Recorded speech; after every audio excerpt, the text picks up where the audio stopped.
নিয়োগের দাবিতে অনশন অব্যাহত। ডায়মন্ড হারবার দক্ষিণ চব্বিশ পরগনার প্রাথমিক শিক্ষা সংসদ তার বাইরে অনশন। 2009 প্রাথমিকের চাকরি প্রার্থীদের অনশনের আজ তৃতীয় দিন। অসুস্থ হয়ে পড়েছেন একজন অনশনকারী।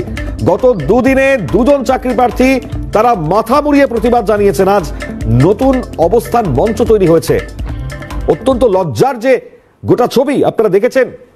এ রাজ্যের চাকরি প্রার্থীরা তারা বারবার দাবি করছেন এবং এ রাজ্যের গোটা এই জায়গায় যে কঙ্কালসার চেহারা তারা ফুটিয়ে তুলেছেন। বিভিন্ন তারা ছবি এঁকেছেন এবং সেই জায়গায় বিভিন্ন ছবির মাধ্যমে তারা জানাচ্ছেন দীর্ঘদিন ধরে যে অবস্থা আজকে ডায়মন্ড হারবার মডেল তা প্রশ্নের মুখে পড়ছে বারবার।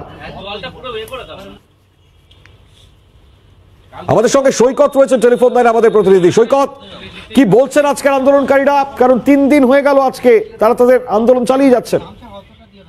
তাদের দীর্ঘদিন ধরেই যে 14 বছর ধরে তাদের যে দাবিটা তারা জানিয়ে এসেছে যে 1834 জনের যে পূর্ণ তালিকা রয়েছে সেই তালিকায় কিন্তু প্রকাশ করতে হবে এবং ইতিমধ্যে কিন্তু ডিভিশন বেঞ্চের রায় মেনেই কিন্তু রাজ্য সরকারের তরফ থেকে এই প্রাথমিক শিক্ষক নিয়োগ সেখানে কিন্তু হয়েছিল।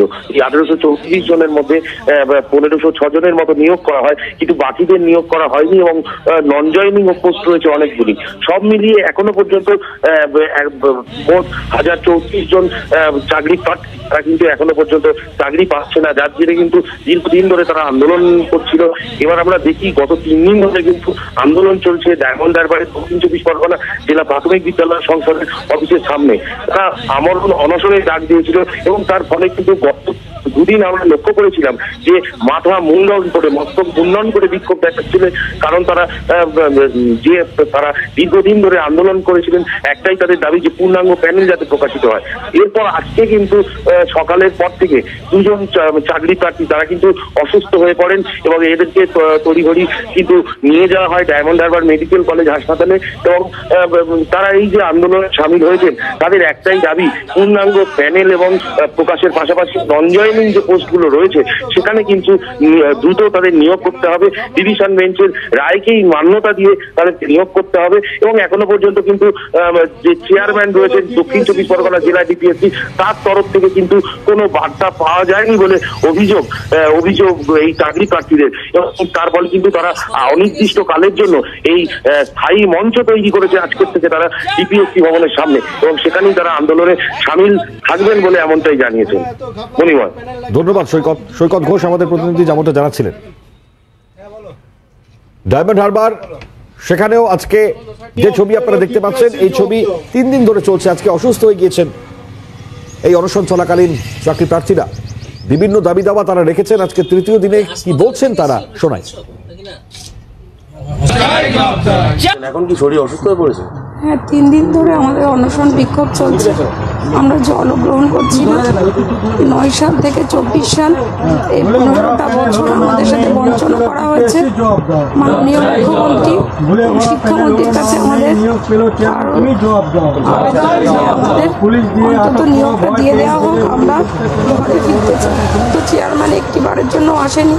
আমরা যে 3টে দিন ডিপিএসসির সামনে বসে আছি, একটিবারের জন্য ওনার মনে হলো না যে গিয়ে আমরা চাকরি প্রার্থীদের সাথে একটু কথা বলি। এইটুকু সহানুভূতিও আমরা ওনার থেকে পাচ্ছি না। খুব স্বাভাবিক প্রশ্নের জায়গা, এতটুকু সহানুভূতি নেই যেখানে দাঁড়িয়ে শহরে ধর্ণা করতে পারছেন মঞ্চ টাঙিয়ে মুখ্যমন্ত্রী মমতা বন্দ্যোপাধ্যায়। এতটুকু সহানুভূতি নেই যে অসুস্থ হয়ে পড়ছেন, তারা বারংবার বিক্ষোভ দেখাচ্ছেন। তাদের দাবি আজকে তারা যোগ্য চাকরি প্রার্থী অথচ তাদের নিয়োগ হচ্ছে না। স্বাভাবিকভাবে সেই জায়গায় মানবিক হন মুখ্যমন্ত্রী। দাবি রাখছেন চাকরি প্রার্থীরা, তারা মাথা কামিয়ে প্রতিবাদ করেছেন। আপনারা দেখেছেন, এর আগে আপনারা দেখেছিলেন কতটা বড় লজ্জার সেই দিন ছিল যেদিন যারা যোগ্য চাকরি প্রার্থী বিশেষ করে মহিলারা তারা মাথা মুন্ডন করেছিলেন। এর পরবর্তী সময় আমরা দেখেছি এ ধরনের ছবি সামনে এসছে। এবার একেবারে ডায়মন্ড হারবার, সেখানে অভিষেক বন্দ্যোপাধ্যায়ের গড় ডায়মন্ড হারবার মডেল, তার গর্ব তিনি করেন। সেখানে দাঁড়িয়ে চাকরি প্রার্থীরা আজকে সেই জায়গা থেকে দাঁড়িয়ে স্পষ্ট করেছেন এই ছবিটি, যে গোটা ছবিটা আজকে যেই জায়গায় গিয়েছে। আমাদের প্রতিনিধি সৈকত ঘটনাস্থল থেকে কি প্রতিবেদন তুলে ধরেছেন, আরো বিস্তারিত দেখুন। দক্ষিণ চব্বিশ পরগনা জেলা প্রাথমিক শিক্ষা সংসদের অফিসের সামনে আমরণ অনশনের ডাক দিয়েছিলেন 2009-এর চাকরি প্রার্থীরা। এই যে আজকে থেকে কিন্তু স্থায়ী মঞ্চ তারা তৈরি করে আমরণ অনশনের ডাক দিয়েছিলেন এবং এখানেই কিন্তু থাকার সময় 2 চাকরি প্রার্থী তারা অসুস্থ হয়ে পড়েন। ইতিমধ্যেই কিন্তু তাদেরকে হাসপাতালে নিয়ে যাওয়া হয়েছে। আজ সকালে স্থানীয় এক চিকিৎসক আগেই কিন্তু সেখানে তিনি এসে তাদের স্বাস্থ্য পরীক্ষা করেন এবং তাদেরকে ভর্তি করারও পরামর্শ দিয়ে গিয়েছিলেন। তারপরেও কিন্তু তারা নিয়োগ না পেলে কার্যত যে আমরণ অনশন তা কিন্তু চালিয়ে যাওয়ারই হুঁশিয়ারি দিচ্ছেন এই চাকরি প্রার্থীরা।